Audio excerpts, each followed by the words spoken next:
Now at 8 o'clock, we're tracking a trio of local wildfires, including one just outside Salem that started after a crash took out power lines. Plus, new AI tech is helping predict with PGE wildfire danger. Where would that fire go, and is that going to impact any of our power lines? How it's helping forecasters prevent disasters from catching spark. Then, I heard scratching and kind of like a whimper.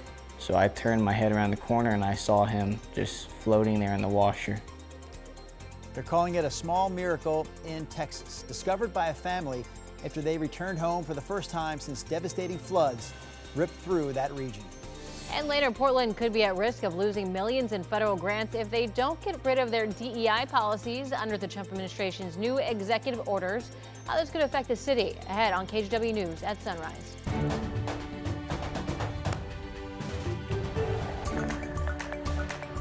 Good morning, and thank you for joining us on your Thursday live at 8 o'clock. I'm China Green. And I'm Drew Carney. Chris McGinnis and Rod Hill also with us. Chris is covering a lot from the traffic point of view. But Rob, we're going to start with you here and a look at your Thursday forecast. Yeah, it's called Chris Mr. Bad News for right now. He'll show you why. I'm Mr. Good News. It's going to be a really comfortable day out there. We do have cloudy skies in the valley right now. The view from the Salem Tasting Room, 64 degrees. A similar cloudy scene over downtown Portland, or the I-5 part of the Rose City, looking up toward Moda Center, 64.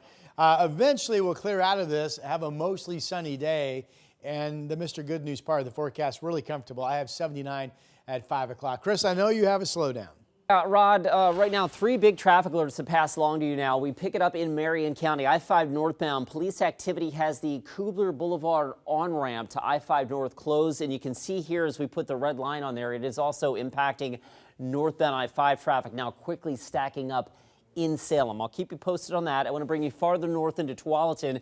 We've got a wreck on I-5 near the 205 interchange. That's the ramp to 205 north, and you can see one lane still blocked there. That's got northbound I-5 traffic backed up into the Wilsonville area. So at this point, your commute in from Wilsonville has jumped up to nearly 40 minutes.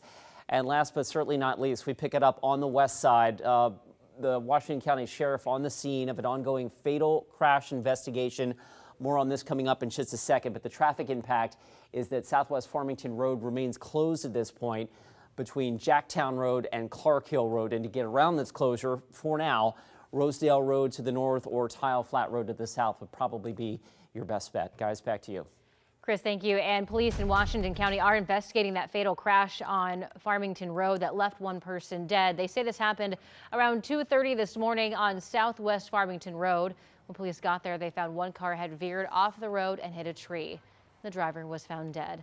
They're investigating to determine what caused the crash. But like Chris said, Farmington Road will be closed while they investigate. We're also keeping an eye on several wildfires across the region this morning. One of them started yesterday in Marion County, burning roughly 30 acres. So that fire has forced evacuation south of Salem. Sunrise reporter Thomas Schultz joins us from the newsroom with more on this. Thomas. Hey, good morning, guys. Yeah, crews stayed throughout the night on scene monitoring for hot spots. Though that fire, fortunately, does now appear to be contained.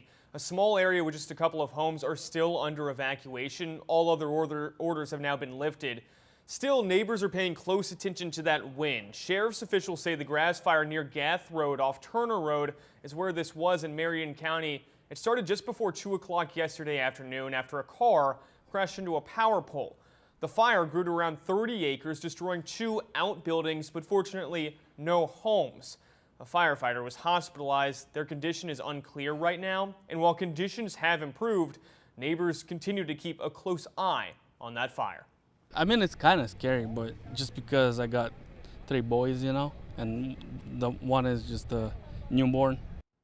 And there's fires north and south. We'll start first on the other side of the Columbia River in Skamania County, where the sheriff's office is mopping up a fire near Dog Mountain. It burned south of the Dog Mountain trailhead and shut down one lane of State Route 14 last night. Nobody was evacuated. In southern Oregon, the Elk Fire in Klamath County has grown to about 1,000 acres now. The Oregon State Fire Marshal says the fire is threatening homes and lake in Klamath County. It's still 0% contained. Governor Tina Kotek has also mobilized state resources to help local crews fight that fire down in Klamath County. Drew? All right, Thomas Schultz live in the newsroom this morning. Meanwhile, local power companies have to make sure their equipment doesn't spark a fire. So with that in mind, Portland General Electric is using new tools like artificial intelligence to try to stay ahead of the threat.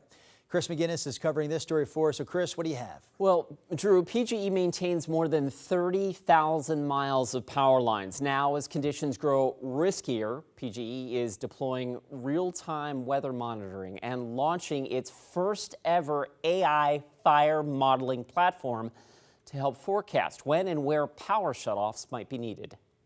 When wildfire risk rises, timing matters. So we've invested in a lot of tools here at PGE to really help get that big picture of how weather will impact our assets. Portland General Electric has a new AI model to help their meteorologists stay one step ahead. How new? This year. This new AI fire modeling platform uses satellite data to find hotspots, terrain and fuel moisture data to track how combustible the surrounding landscape is, coupled with weather forecasts to simulate if a fire were to ignite, where might it spread, up to 12 hours in advance. If that is all conducive and if a fire started, where would that fire go? And is that going to impact any of our power lines? Do we need to potentially shut that one off? Forecasters can customize this new AI model for hotter temperatures, drier fuels, or stronger wind, and then recalculate the spread potential. And with this, we could overlay our power lines and see if anything is in the way, basically, of this potential fire spread. So we would know that we may need to proactively de-energize a line for safety. The modeling is powered in part by data from 92 weather stations across the region, tracking temperature, wind, humidity, and fuel conditions.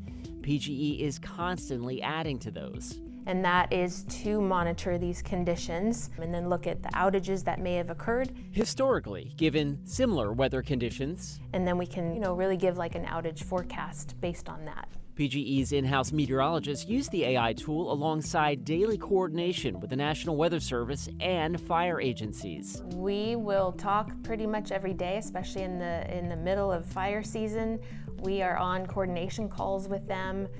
We are a public safety partner of theirs, and we are always have an open line of communications. And while red flag warnings still guide major decisions, this platform gives PGE added flexibility when they see localized threats to their power lines. It's just really getting the subject matter expertise to line up with, the company's knowledge of where their risk is and what they need to be aware of.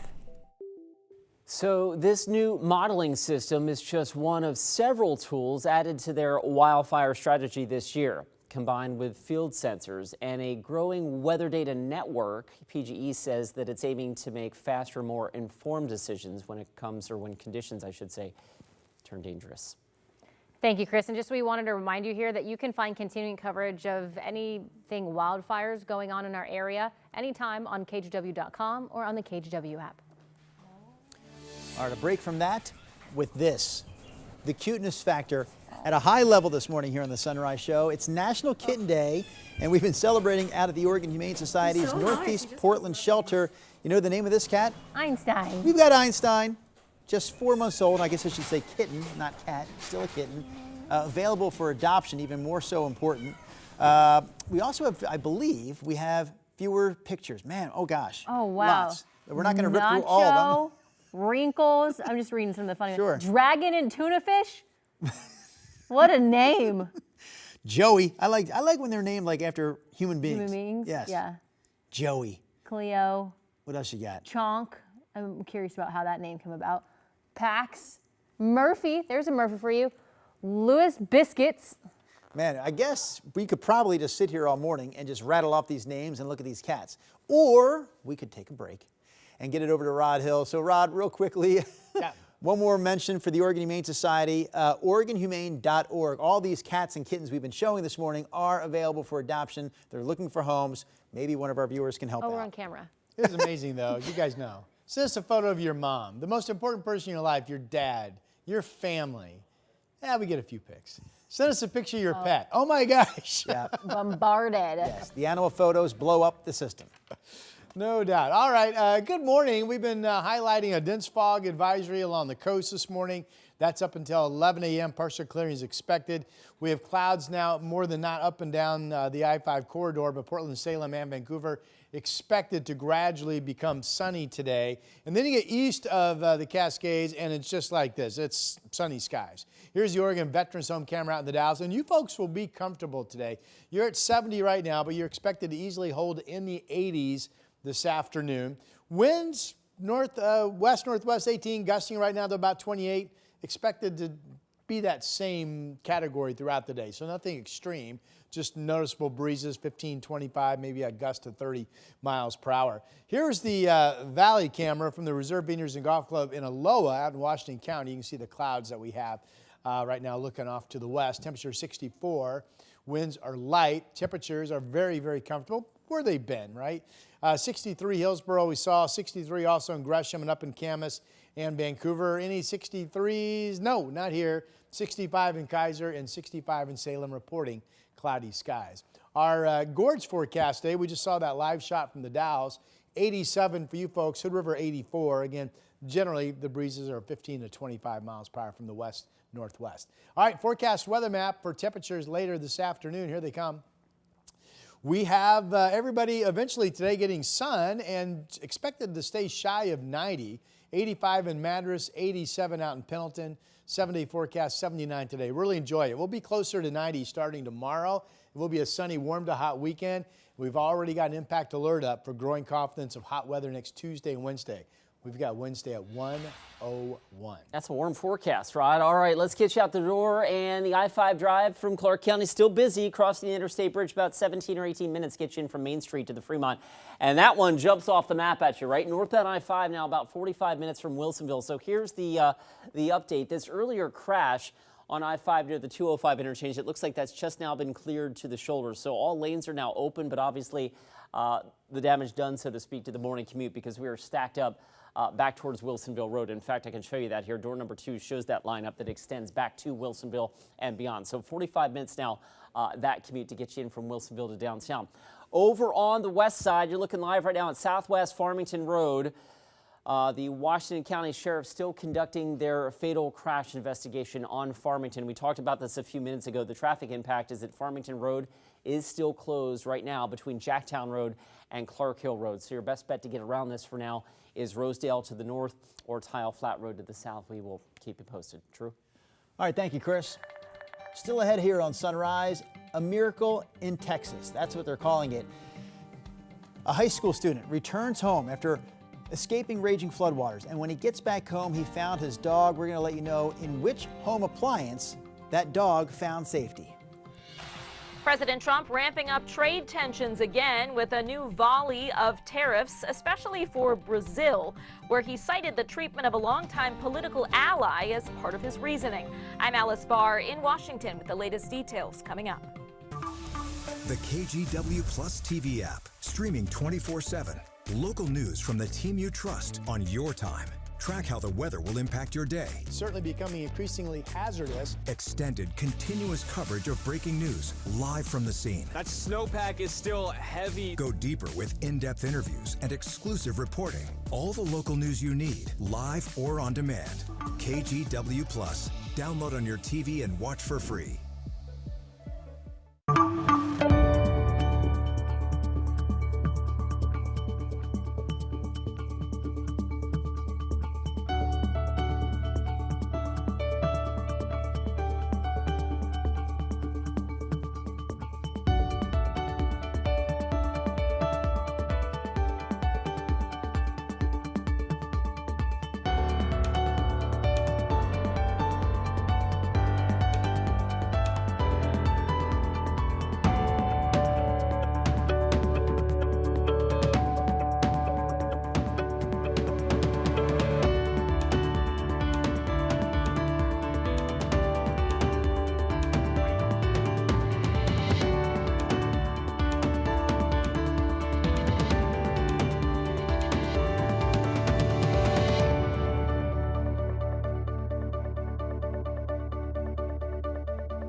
On Weather Impact Alert Days, stay informed, prepared, and connected with KGW and KGW Plus. Coverage that alerts you to what's coming and how it will impact you.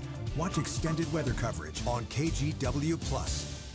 The KGW Plus TV app, streaming 24/7. Local news from the team you trust. Track how the weather will impact your day. Breaking news live from the scene. All the local news you need. KGW Plus. Download on your TV and watch for free.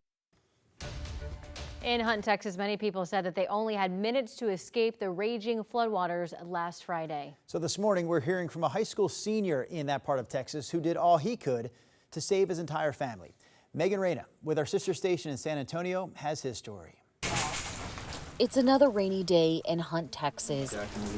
But the Velasic family, like many, are trying to salvage what they can. This was the living room.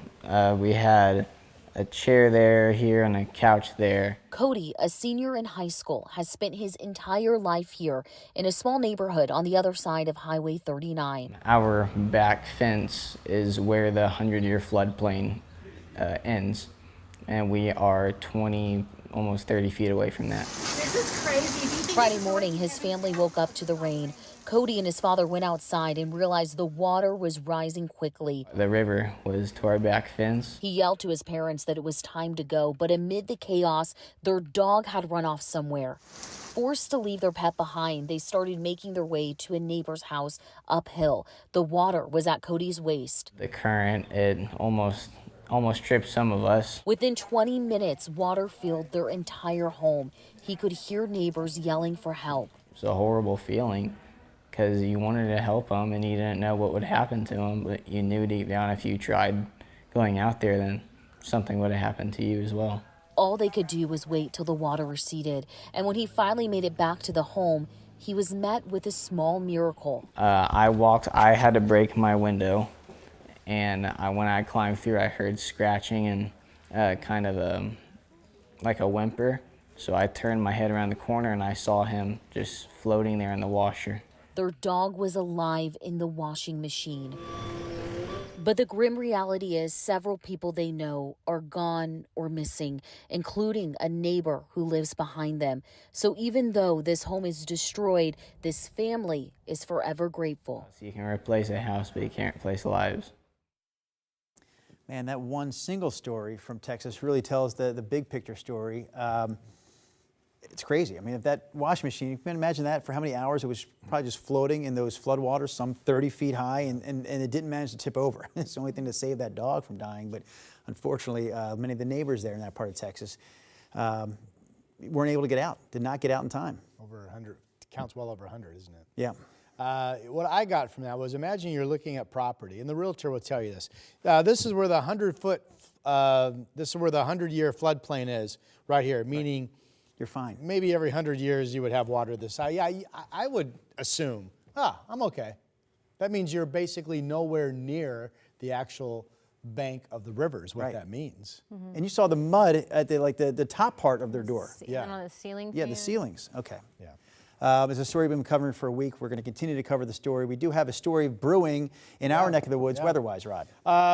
We already are issuing a KGW weather impact alert to grab your attention for hot days coming next Tuesday and Wednesday. I've kind of briefly mentioned that we were watching this a couple times in the last handful of days, but this is next Tuesday's map of next week. This is an air mass map, so it's color-coded for hot temperatures are red, cooler weather is green and blue. So notice how the hot air mass, remember we had the heat wave hit the central and eastern U.S. about a couple weeks back at this point?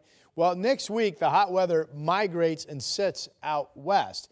So here is what I just showed you on an upper level, 18,000-foot, 500 millibar weather map on Tuesday of next week. And it shows high pressure ridging strong and near to just off of the coast with ridging up into British Columbia.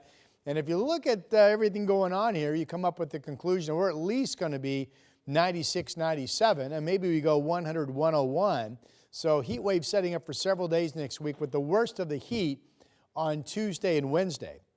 Those are the 2 days we're already highlighting with an impact alert. Exhaustion, heat stroke, 96 to 101 degree heat in the afternoon hours. Obviously start thinking about if you don't have AC, do you have a fan? Maybe you want to put that on your to-do list in the coming days to go get sunscreen, water, and start rearranging perhaps your schedule so you're not out in the heat working Tuesday and Wednesday afternoon of next week. Okay, so that's what's coming up. Today's easy peasy. We've got a dense fog advisory this morning for the coast. We have clear skies, mainly clear skies east of the Cascades. We do have fogs here, but low clouds here in the valley. You can see the cloud cover there from our Rose City camera. 64 is our number. We do believe, as you look at current temperature, 65 in Salem, this will be a day that becomes mostly sunny. Futurecast, here it is. Morning clouds at 8 o'clock. Here's the sun developing going into the afternoon and then turning quite sunny for the remainder of today. So should be a nice, comfortable day. With sun developing, Salem gets up to about 84. We believe Southwest Washington will hold near to cooler than 80. This is definitely the coolest day of the bunch. 79 today. We're sunny and close to 90 tomorrow and Saturday. 92 Sunday, and there's the extreme heat highlighted in red for the impact alert on Tuesday and Wednesday of next week. Here's Chris. Ron, thanks for that. I want to get you back to a couple of things. First off, we told you about a traffic alert in Salem on I-5 northbound. The Kubler Boulevard on-ramp to northbound I-5 has reopened. Traffic congestion around that situation has resolved, so that's good news. This is still causing a bit of a headache right now in Tualatin. That's I-5 northbound, a crash on the shoulder. Looks like they've got a tow truck there to get that out of there. No word on any injuries or anything like that. The freeway is open, all lanes are open, but it is still adding to some significant slowing. This is near 205. Let me switch gears and take you back towards Wilsonville Road. That I-5 northbound commute now is lined up all the way back towards the Boone Bridge. So with that in mind, we're still looking at pretty close to a 40-minute ride to get you in from Wilsonville to downtown. The other trouble spot just now opening up on the west side now. This is a live look at Southwest Farmington Road. This section of roadway between Clark Hill and Tile Flat Road was closed for several hours this morning because of a fatal crash investigation. And literally in the last 30 seconds here, you can see that crews have just cleared the scene and that road has just now reopened. Back to you. The KGW Plus TV app, streaming 24/7. Local news from the team you trust on your time. Track how the weather will impact your day. Certainly becoming increasingly hazardous. Extended, continuous coverage of breaking news, live from the scene. That snowpack is still heavy. Go deeper with in-depth interviews and exclusive reporting. All the local news you need, live or on demand. KGW Plus. Download on your TV and watch for free.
Your time now is 8:23, and this morning global markets are reacting to President Trump's latest round of tariff threats. The president sent more letters to countries urging deals with the U.S. by August 1st. As consumers brace for the impact, a new poll shows majority of Americans believe tariffs will increase prices and harm the economy. NBC's Alice Bauer has the latest details from Washington, D.C. This afternoon or tomorrow morning. President Trump reigniting trade tensions with a new series of letters to trading partners imposing tariffs from 20% on imports from the Philippines up to 50% on Brazil. Brazil, as an example, has been not good to us, not good at all. The president acknowledging politics played a role in the hefty Brazil tariff, pointing to the prosecution of his ally, former Brazilian President Jair Bolsonaro, for attempting to hold on to power after losing Brazil's 2022 election, calling the trial a witch hunt that should end immediately. President Trump has drawn parallels to his own criminal charges after losing the 2020 election that were dropped when he won in November. Brazil's current president saying the country will not accept being abused and will respond to the tariffs. As President Trump also said the U.S. has a trade deficit with Brazil, when the U.S. Trade Representative says it was actually a surplus for the U.S. last year. The president asked how his administration arrived at the new tariff rates. The formula was a formula based on common sense, based on deficits, based on how we've been treated over the years. The Senate's top Democrats slamming President Trump for not delivering on his promised 90 trade deals in 90 days. He kicks the can down the road again and again. He talks a big game but shows little follow-through or strategic understanding. As the president asserts setting tariffs by letter is a more efficient means to a deal. The new tariff rates are set to take effect August 1st, along with a separate 50% tariff on copper, which President Trump said is the second most used material by the Defense Department, vowing that America will build a dominant copper industry. Though in the meantime, Americans could see prices go up for products like appliances and electric vehicles.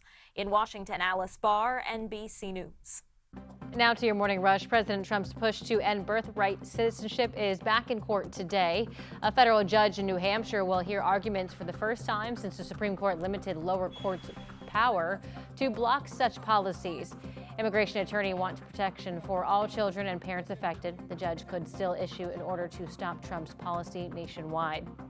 Hey, check this out. Crazy video out of New York that shows a man grabbing a 6-year-old boy off a public sidewalk. You see right there. He then allegedly walked off with the kid before doing that. He threw him to the ground. The suspect, 36-year-old Jonathan Robolino right there, was taken into custody and faces charges including assault and attempted kidnapping. That kid was taken to the hospital for a head injury and is expected to recover. And Panera Bread has settled 3 remaining lawsuits tied to its highly caffeinated charged lemonade, which has been blamed for 2 deaths. The beverage first made headlines in 2023 after a 21-year-old with a heart condition suffered a fatal cardiac arrest after consuming the drink. The remaining lawsuits were dismissed with prejudice. And that's a look at your morning rush. Coming up in our next half hour, the challenge for Portland city leaders to meet federal mandates laid out by the Trump administration, the decision to cut diversity, equity, and inclusion programs or lose millions of dollars in federal grants. Also in our next half hour, Big Pink's new owner. We'll meet the man taking over the reins of Portland's U.S. Bank Core Tower and find out how much he spent on it. KGW Plus TV app, streaming 24/7. Local news from the team you trust. Track how the weather will impact your day. Breaking news live from the scene. All the local news you need. KGW Plus. Download on your TV and watch for free. On Weather Impact Alert Days, stay informed, prepared, and connected with KGW and KGW Plus. Coverage that alerts you to what's coming and how it will impact you. Watch extended weather coverage on KGW Plus.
Good morning, I'm Drew Carney. A judge sentenced former Trailblazers player Ben McLemore to more than 8 years in prison for raping a woman at a Lake Oswego house party 4 years ago.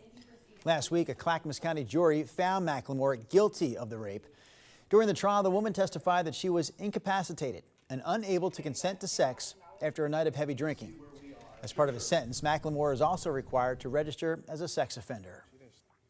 All right, Rod Hill, what do you have for us in the Weather Center? Comfortable weather. We did have enough sun yesterday, more than I thought we would see, to get up to 80. Still comfortable. We're going to be comfortable on this Thursday as well. We're starting off with cloudy skies over much of the valley, 65 in Salem. There are the clouds over Portland, looking up I-5 between the Convention Center and the Moda Center. We are at 64. Partly cloudy, 70 at noon. And there's that nice afternoon with increasing sunshine warming up to about 79. We are already highlighting for you with the KGW weather impact alert for hot weather Tuesday and Wednesday of next week. Look at the temps, 98 and 101. Back to today, 79. Will be sunny and nearing 90 tomorrow.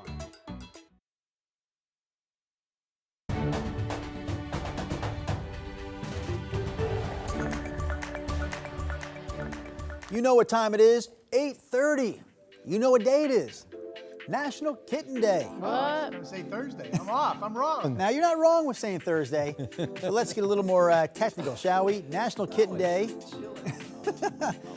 We celebrate this day at the Oregon Humane Society's Northeast Portland campus. Cute kittens and cute cats all morning long here in the Sunrise Show. I believe the names of these cats are Scout, Wren, and Poppy, but don't ask me which is which. And on top of this, keep in mind all these kittens and cats we're showing you from here this morning, available for adoption. But we also have cats that already have homes. Your cats, a big part of this morning's Sunrise Show. We've been showing them all morning. We'll continue to do so through these final 30 minutes of Sunrise.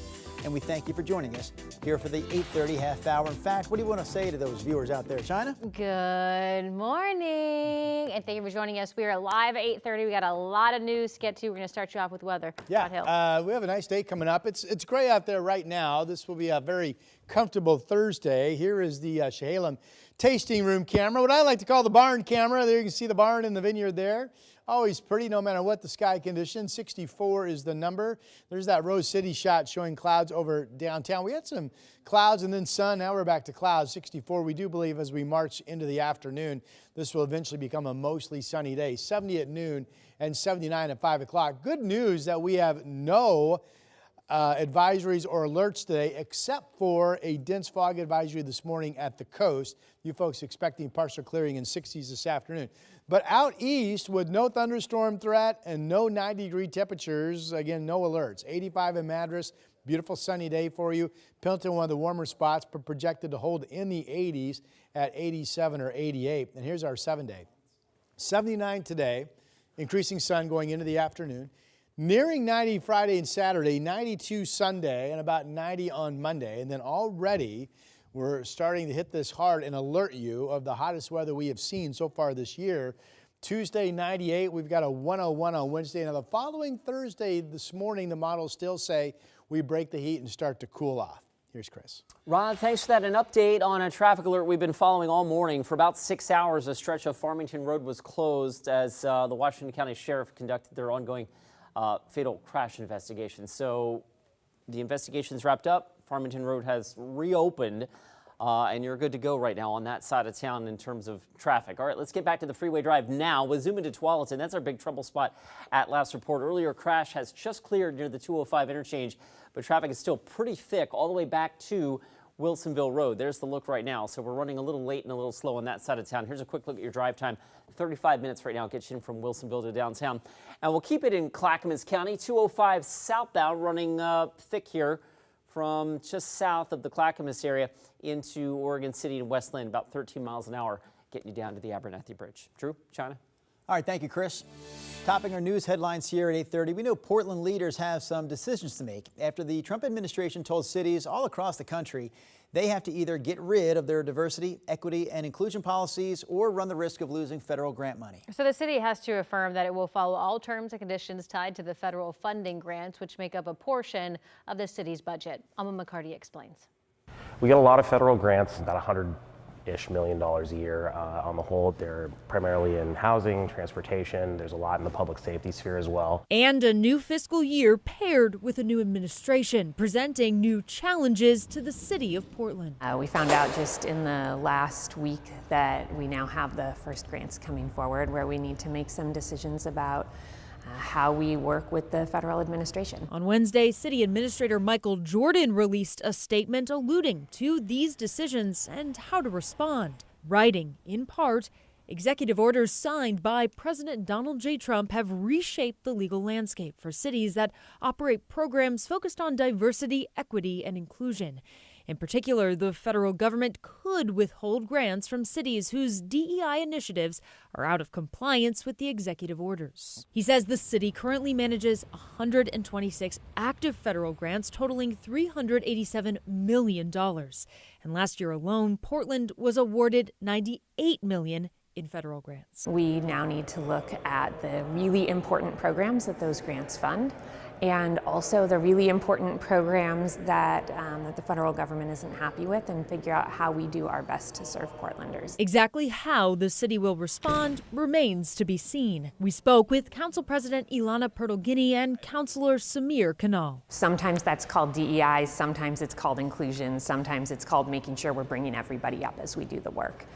That's what we need to be doing moving forward. That's part of Portland's values and Council's values. And if the Trump administration disagrees with that, I don't know what to tell them. And we know what our values are and what our community's values are. And we care about making sure that we are not backsliding on equity and not making sure that we're not going to sell out any of our communities. Alma McCarty, KGW News.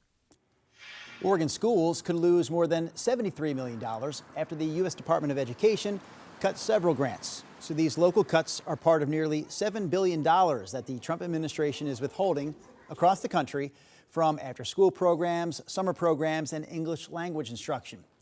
Over $20 million funds migrant education here in Oregon, with another $20 million targeting student achievement. In a statement, the Oregon Department of Education says cutting these programs would undermine efforts to close opportunity gaps and also support vulnerable students. We are also keeping an eye on upcoming cuts to Medicaid as part of President Donald Trump's Big Beautiful Bill and what that could mean for Oregonians. More than 1 million people in Oregon rely on Medicaid for health coverage, and that includes 70% of children in rural areas. On the 4th of July, President Trump signed the bill into law, which includes about $1 trillion in cuts to Medicaid. Last night on The Story, we heard from the CEO of Care Oregon, a nonprofit that provides health insurance services. He spoke to our Blair Best about what people should do before the cuts happen. The first thing is to try to make sure they don't lose coverage, right? Because a lot of the hassles will be administrative, that we have to make sure that people keep their addresses up to date with the Oregon Health Authority and with the state, that they pay attention and work with community partners and companies like Care Oregon and other coordinated care organizations to make sure that they're paying attention to the timing of these things. So if there are work requirements, if there are eligibility renewals they need to do, they're taking care of that in advance. These cuts aren't happening right away, though. The New York Times created a timeline that indicates Medicaid and SNAP work requirements would begin in 2026, while additional funding changes would be delayed until 2028. Now, to see the full conversation, you can watch last night's episode of The Story anytime on our free TV app, KGW+.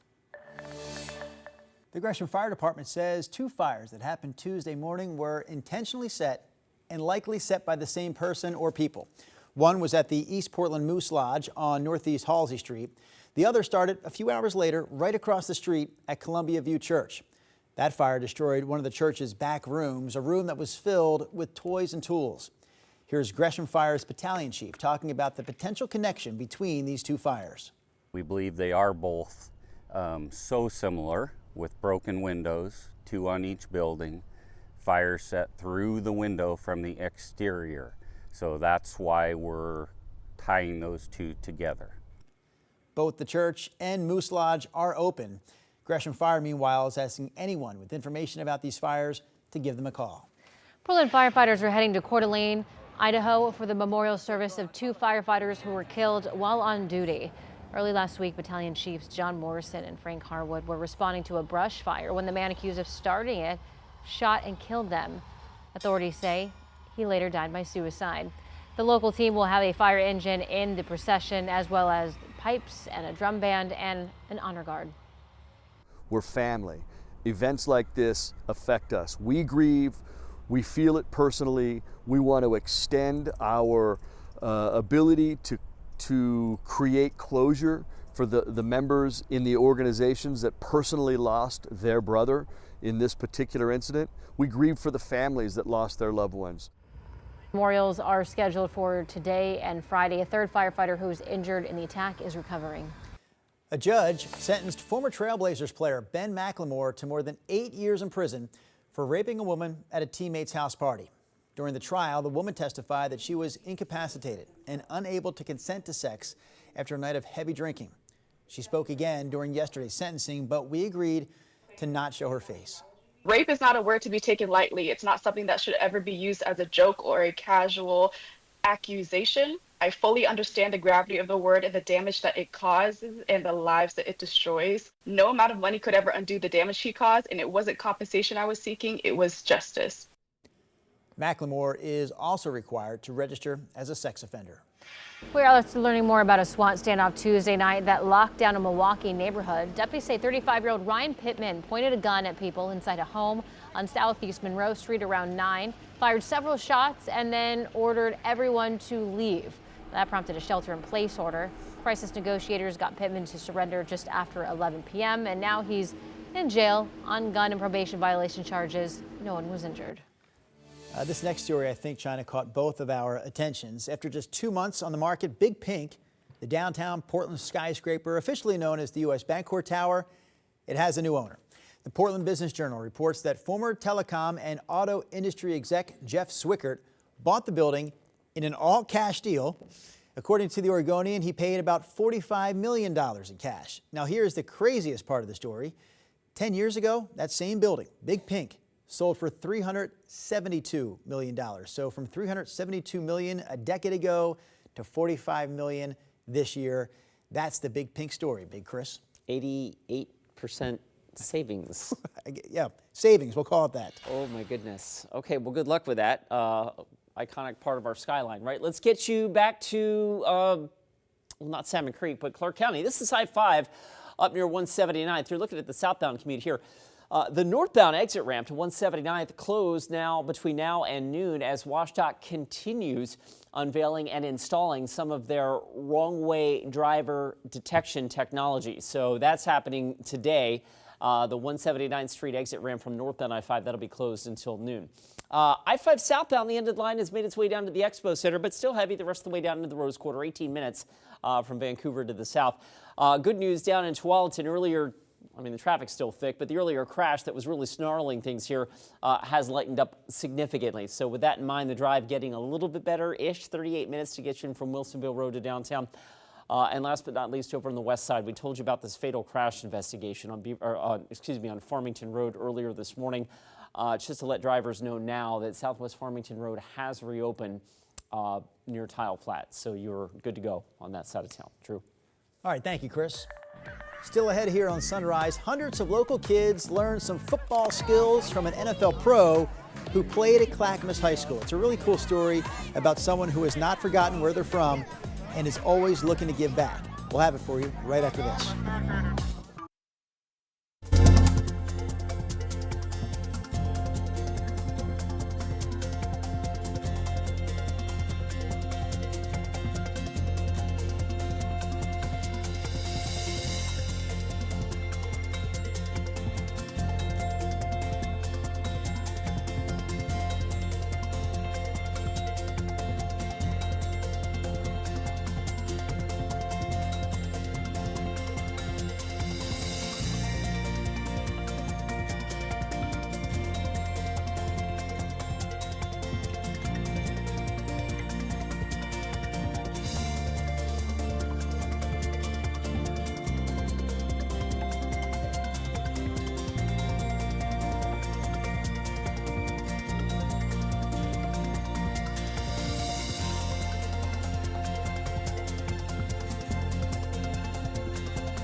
The KGW Plus TV app, streaming 24/7. Local news from the team you trust. Track how the weather will impact your day. Breaking news, live from the scene. All the local news you need. KGW Plus. Download on your TV and watch for free. On Weather Impact Alert Days, stay informed, prepared, and connected with KGW and KGW Plus. Coverage that alerts you to what's coming and how it will impact you. Watch extended weather coverage on KGW Plus. Nearly 300 kids and teens got the chance to learn some football skills this week from an NFL pro. Washington Commanders tight end Cole Turner hosted his third annual youth camp yesterday at his alma mater, Clackamas High School. Campers ran through drills, they played some mini games, and they also learned fundamental football techniques. Turner says he really just wanted to get kids outside and give them something to remember. Most fond memories I had from when I was a little kid was just being able to have something semi-organized where you can just come out and hang out with your friends and toss the ball around and run around in circles for a few hours. So just trying to do my best to give back to the community that gave so much to me and kind of helped me along my journey. Do you have any dreams of going to the NFL? Yeah, a little bit. Yeah, a little bit. Why not? Big props to Cole Turner, by the way. He does not charge a fee for this annual camp. It is free. It's open to kids entering 3rd through 8th grade, so maybe something to keep in mind next year when you're planning stuff for your kids to do in the summer. And staying in the sports world, we are getting even closer to the WNBA's return to the Rose City. And to celebrate, the franchise is hosting a launch party at the Moda Center. It's happening from 3 to 5 p.m. next Tuesday, the 15th. And during the event, the team's name and brand will be revealed. There will also be some exclusive merch, and it is a family-friendly event, and everyone's invited. We all kind of think it's going to be Portland Fire at this point, but we'll have to wait and see. Cute. Yeah, Cute is up next here in the news. Oh my gosh, I have to say, we've been doing this since 5 o'clock this morning. This may be one of the cutest shots of the morning. This is a live look inside the Oregon Humane Society's Northeast Portland shelter. Somehow, incredibly, this cat doesn't have a home. Now, I think it's going to change after our viewers watch the segment this morning. There'll be some quick calls to the shelter to say, hey, can I have that cat I saw on Sunrise? It's National Kitten Day, and that's why we celebrate at the shelter this morning. We also have a lot of viewer photos that we've been sharing throughout the day. Big kitty. Yeah, most of the photos, I mean, all of the photos we've shown to this point have been of actual house cats, but we had a viewer named Rob who said he was in Tanzania last week, and he took some pictures, of the big cats, the leopards, the cheetahs. We saw the lion there a moment ago. Super cool. Too close, way too close. Maybe the camera had a great zoom lens on it. My goodness, those are amazing pictures. Laying on the branch there. What's that? It almost looked like a stuffy because the cat was just so... Oh, here's some other ones. Here's some normal cats named Muffin. Muffin looks like me after the newscast. We have Murphy. Oh, here, look at all of them. Look at all of them. Yeah. Pax, Callie, Dreamer, Lucky, Biscuit. Biscuit? Well, Rod said it earlier. When we ask our viewers to send in pictures of, say, something like, their favorite child or their husband on Father's Day, we get very few submissions. But, man, when we ask them to show pictures of their dogs and cats, the lines get flooded. They take off, yeah. National Kitten Day, Rod. What's the weather? Fun stuff. We have a comfortable day today. I do want to begin with what we are breaking out to alert you about. This is a heat wave coming next week. So far, we've hit 90 or better 6 times. We've had 194 and 196. We've never been 90 or better more than back-to-back days. We could go 90 or better Sunday, Monday, Tuesday, Wednesday of next week, with the hottest weather being Tuesday, Wednesday. And every indication is that we're going to have the hot weather in the country shift and this anchor out west next week for a handful of days. And the hottest days with this high pressure ridging look to be Tuesday and Wednesday, 96 to maybe 101 in our area. So we're already putting out the KGW weather impact alert to grab your attention, to let you know you probably want to plan next week around the heat, your activities or workload around the heat of Tuesday and Wednesday afternoon. 96 to 101, exhaustion, heat stroke, shade water, sunscreen needed. Maybe if you don't have a good fan, you don't have AC, maybe you want to put that on your to-do list to pick up a better fan for this coming little stretch of hot weather next week. Okay, back to what's going on today. We have a dense fog advisory at the coast until 11. Otherwise, no alerts today. No storm chance. It'll be dry and sunny all day in central and eastern Oregon. No 90s expected, so no heat advisories. Just a really nice, comfortable Thursday in our immediate area. Here is the fog in Lincoln City. The cameras look like this all morning. Snook Winds Casino Resort. Again, the Weather Service has the fog advisory up through 11. Partial clearing is expected. This is gorgeous. This is one of our 2 live timberline cameras. And you see the cloudiness that we have over the valley extends up through about 5,000 feet, it looks like, from this vantage point just below timberline. You can see Jefferson sticking up there, zoomed in from the south. It's 51 degrees up at 6,000 feet right now. Here's a look down low at the Reserve Vineyards and Golf Club in Loa with the cloudy skies and 64 It is a similar number. Kelso 61, Eugene 66. Seattle's a little bit cooler at 58 this morning. Already 70 in the Dalles with sunshine and 70 out in Pendleton with sunshine. Futurecast is just going to show that we start to clear out of this as we get rolling into the afternoon hours, and then we will see increasing cloudiness. This does show some fog pockets on the east side of I-5 tomorrow morning. Otherwise, Friday goes on to be a sunny, much warmer day. So this afternoon, low to mid-80s in the Mid-Valley with increasing sunshine taking hold into the afternoon hours. Not as warm, but a similar pattern in the upper 70s, it looks like in Longview, Battleground, and Vancouver. And I have Portland at 79. Here's the much warmer weather tomorrow, nearing 90, 88 Friday, Saturday, 92 Sunday, 90 Monday. Then the heat spike of 98 Tuesday, 101 Thursday. Right now, the following Thursday, every single model I've looked at breaks the heat and drops us back down into the upper 80s or so. It is birthday time. All right, we begin with a 1-year-old. Inga is 1 year old today. Happy birthday to you. Benjamin is 10 today. Happy birthday. Out there enjoying the water, the coast, it looks like. We've got Levi, who's 11. Hey, happy birthday, in a good mood there. Ruby is 20, leaving the teens behind. Happy birthday to you. Daryl, the big 6-0, hope you have a great time today. Happy birthday to you. And put your hands together for Jim, who's wearing the crown there. He's 91 years young today up in Vancouver. Happy birthday. Looking good, yeah. Drew says, Jimmy. Birthday's at KGW.com. We'll celebrate with you. Here's Chris. Rod, thank you for that. An update on that traffic alert in Washington County. An earlier fatal crash had a section of Southwest Farmington Road closed for hours this morning. Just want to let you know that that has reopened, so you're good to go on that side of town for now. Back to the freeway drive, Highway 26 inbound still thick at the Sylvan Hill. Here's the live look right now. Traffic pretty slow coming up the hill from 217 to Sylvan. And I-5 south of town, we're still pretty thick through the 205 interchange as well. So here's the deal here. Earlier crash that was really snarling traffic there for a bit has cleared, but we're still running a little heavy back towards Wilsonville Road. So with that in mind, you're still pretty close to 40 minutes to get you in from Wilsonville. And last but not least, through North Portland, the end of the line on the I-5 drive has cleared the interstate bridge, but once you get down to the Expo Center, it's slow and go the rest of the way into town. We'll be right back. The KGW Plus TV app, streaming 24/7. Local news from the team you trust on your time. Track how the weather will impact your day. It's certainly becoming increasingly hazardous. Extended, continuous coverage of breaking news, live from the scene. That snowpack is still heavy. Go deeper with in-depth interviews and exclusive reporting. All the local news you need, live or on demand. KGW Plus. Download on your TV and watch for free.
In our top stories this morning, a judge sentenced former Trailblazer player Ben McLemore to more than 8 years in prison for rape.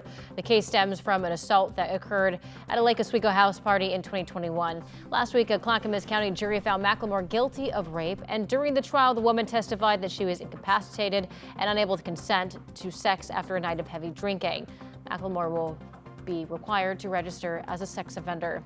The Marion County Sheriff's Office continues to monitor a fire which burned well into the night. It sparked just before 2 yesterday afternoon after a car crashed into a power pole. It burned around 30 acres and forced evacuations south of Salem. A small area with just a couple of homes are still under evacuation. All other orders have been lifted, and Oregon school could lose more than $73 million after the U.S. Education Department cut several grants. It's part of a nearly $7 billion the Trump administration is withholding nationwide. In a statement, the Oregon Education Department says cutting these programs undermines efforts to support vulnerable students. And no matter what happens today weather-wise, it will be comfortable. That's a very high confidence point. We have cloudiness right now. We're expecting increasing sun into the afternoon, a high of about 79. And then much toastier starting tomorrow, nearing 90 Friday, Saturday, and we already have an impact alert for a 98-degree Tuesday of next week and a 101 next Wednesday. A couple of slow freeways remain. There's a live look at Highway 26 at the Sylvan Hill, heavy from there into the Vistridge Tunnel, and I-5 from Wilsonville still stacked up from an earlier crash in Tualatin. The crash is clear. Obviously, you can see the drive is not. I-5 out of Clark County is clear, but it's still a 25-minute ride to get you from the Main Street area to the Fremont Bridge. Hey, it's almost 9 o'clock. I'm sure our viewers think we're done giving cool stories to you this morning. Not the case. We've got one more. Scientists at Colorado's Denver Museum of Nature and Science made a huge discovery that was literally right under their feet. They just never bothered to look there before. Wow. So they were drilling for a geothermal project in the museum parking lot when they hit a Jurassic jackpot. Really? Yeah, an extremely rare dinosaur fossil that was almost 800 feet under their feet. Wow. Right under the museum. Wow. And it's actually, turns out, the oldest dino fossil ever found in Denver. So they build this museum that's all about dinosaurs, not realizing they've got this great find right under the museum itself. What are you, new? Why aren't you looking there to begin with? Great forethought, maybe. Yeah, no, who knows, man? Who knows? I know this. Seeing the way that works out. We're done for today. We're putting a close on today's show. Yes, ma'am. And we will be back tomorrow morning. Friday edition of Sunrise. Someone just reminded me, tomorrow's Friday. That is a great reminder.